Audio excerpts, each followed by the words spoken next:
strange things found in my haunted house. Plants that only stay alive in this one room. Poison bottles. Loads of chandeliers.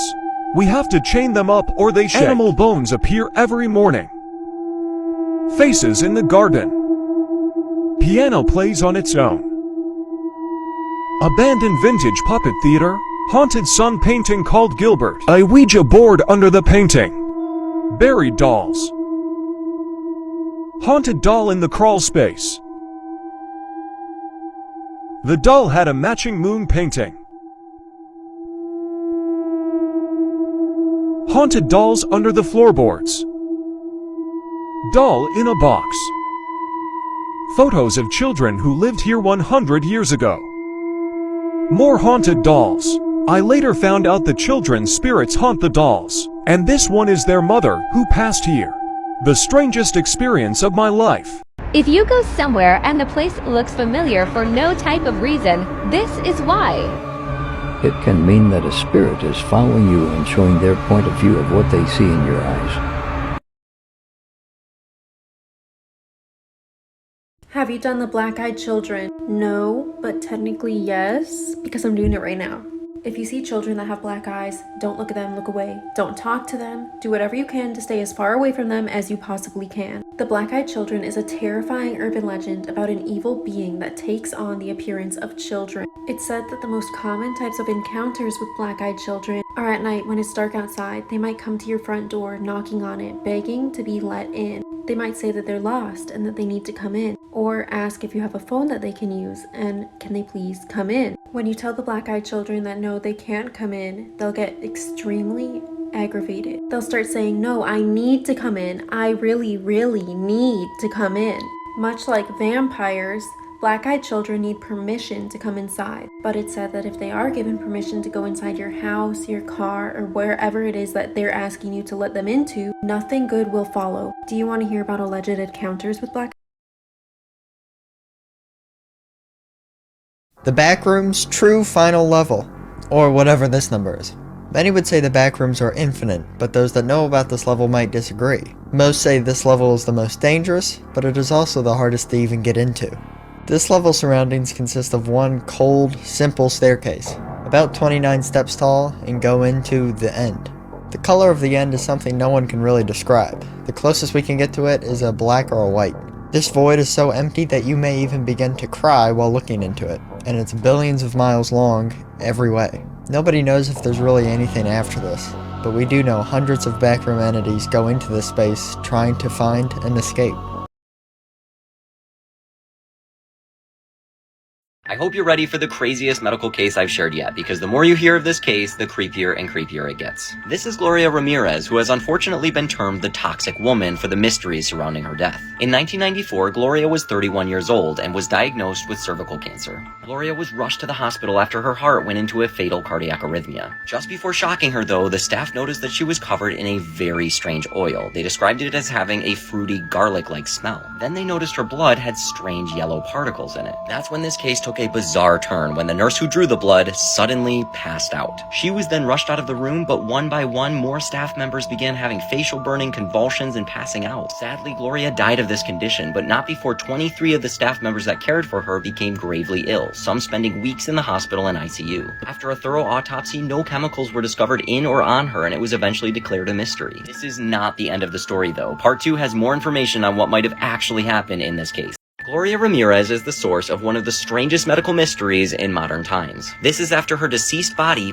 poisoned 23 hospital caregivers in California. More information is given in part 1, but no cause or toxin was found on autopsy. As a result, these are the top theories as to what might have actually happened in this bizarre case. First, the California Health Department has officially deemed it some sort of mass hysteria event with no real medical cause. As an ER doctor, this seems like the least likely scenario, but is the official response. A doctor who took care of Gloria and then spent 2 weeks in the ICU is suing them for this explanation. A local lab theorized that the oil covering her may be DMSO gel she was using to treat her pain. The electric shock she received may have converted this to dimethyl sulfate, which is known to cause paralysis, delirium, and convulsions. This theory does require a number of chemical leaps, but the coroner's office later stated that this theory is possible. The third theory is the wildest, but potentially most plausible theory of all, with completely unreal twists. Part 3. Gloria Ramirez's deceased body poisoned almost an entire emergency department. See part 1 for more of her backstory, but this is the final theory on how this medical mystery might have actually happened. Some are suggesting this may not have been her body at all, but rather a gas leak in the hospital. In fact, the hospital did have 2 confirmed toxic gas leaks in the previous 4 years. They believe the hospital may have been involved in covering this up, as the original coroner's report stated that it was not from natural causes. They then revoked that report, later saying it was simply from a cardiac dysrhythmia.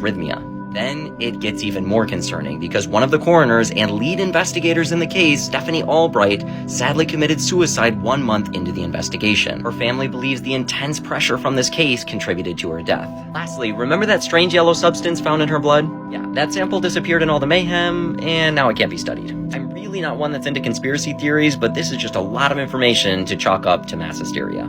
I'd be curious to know, what do you think happened? There is a dark entity attached to this haunted doll of mine. It is trying to escape its vessel. I have soaked some red thread in some holy water. Red thread symbolizes protection, good luck, and wards off misfortune. All of the rituals I do are about intention and manifestation. Everything has its meaning. I have been feeling very unwell lately, and the doctors don't know why. I have been told this entity is potentially trying to weaken me because it wants to take over my body for its vessel. Even though the doll is in a cage, the doll continues to disintegrate. It's ready for its next chapter, but not if I can help it. I have put back all of my protection rituals, and I have been told to remove my Ouija boards away from this doll, as they can open up portals for communication with spirits that you do not want to contact. When I'm feeling better, I will perform a banishing spell to get rid of this entity for good. I just want this to be over. Yes, there is a theory that Grandma from Max and Ruby fucking touched Max, and that's why he doesn't talk. She touched him, and then he made up Super Bunny to cope with it. I have to doubt this theory for multiple reasons. 1. Super Bunny already exists in the show, and they reference him. Max did not make him up. 2. There is zero evidence that Grandma would do such a horrible thing. 3. Why the fuck would that be a thing? It's a fucking kid show. You really think when they pitched the show to Nickelodeon, they were like, yeah, it's a show about 2 little bunnies, and also that Grandma molested one of them. There's another theory that their mom and dad brutally perished in a car accident, or that Ruby did it. This theory is also fucking dumb. They have parents, they just don't show up. Maybe they have jobs. Apparently they've just been fucking this whole time, because they have 2 more kids now. I'm sure Ruby was glad to hear that. She's like, oh boy, 2 more little fucking dolls to play with and throw at the wall.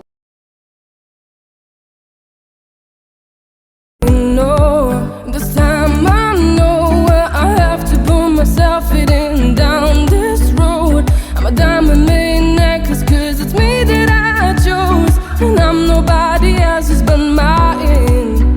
You're mine, oh mine, oh mine, oh mine.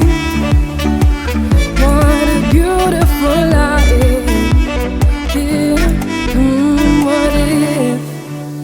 I don't know what you're doing, but you need to stop right now and look at my haunted house. At least I assume it's a haunted house. I guess I don't know. I was commissioned to do this painting, and the customer had a lot of requests, which made it seem like it was a haunted house. I don't know, I didn't want to ask too many questions. Although maybe I should have. I was really curious the whole time. But it seemed like she definitely had a story going on. So I'm gonna guess what it is. So let's stop for a minute to appreciate Edgar's efforts to annoy me. Edgar! Hey! Hey! Edgar! No! Yep, there's the cat I know and love. Okay, back to this haunted house. So here were the requests. It had to be an old house, in a storm, with a woman in a black dress, who I thought was supposed to be a ghost, but I don't know. She also wanted it black and white, which I love, with just a few pops of yellow. So I'm gonna assume that the woman is a widower since she's in black. Either that or she's a witch. Or I don't know, maybe she just likes black like me. And she's waiting for her husband to come home, who's dead. I mean, isn't that the classic story? Or maybe she just likes storms. I mean, who doesn't? And she had to go up on the roof for something. I know, maybe the roof is leaking, and that's why she's up there. I mean, it is storming pretty hard. She's probably really pissed off that she invested in this old house and the roof is leaking already. I mean, yeah, it was a good deal, but come on, it's still an old house. Honestly, what did she expect? The roof might leak. But then hold on, plot twist. She had me do 2 more canvases. This one is a graveyard with a raven on top of the tombstone with the name Smith on it, which is not her last name, by the way. At least I don't think. And then she had me do this other painting. It is also a graveyard, but this time there's a storm. And I think that's her cat. And I know it's a little cliche, but cats and witches go together like ham on toast, which makes me think it's a witch. I think she's a witch. Not my customer. I mean, not that I care. She can be a witch if she wants to be, but I think the woman in the painting is a witch. And she is all sorts of upset about this leaky roof. So upset that she made this storm happen. And now she's pissed off. She's standing on the roof and trying to fix it in the storm that she made. Okay, the logic doesn't quite hold up here, but come on, work with me. I don't know if this is the story my customer was trying to tell, but I think this story is much better than a helpless woman looking for her lost husband. I don't know. What do you guys think?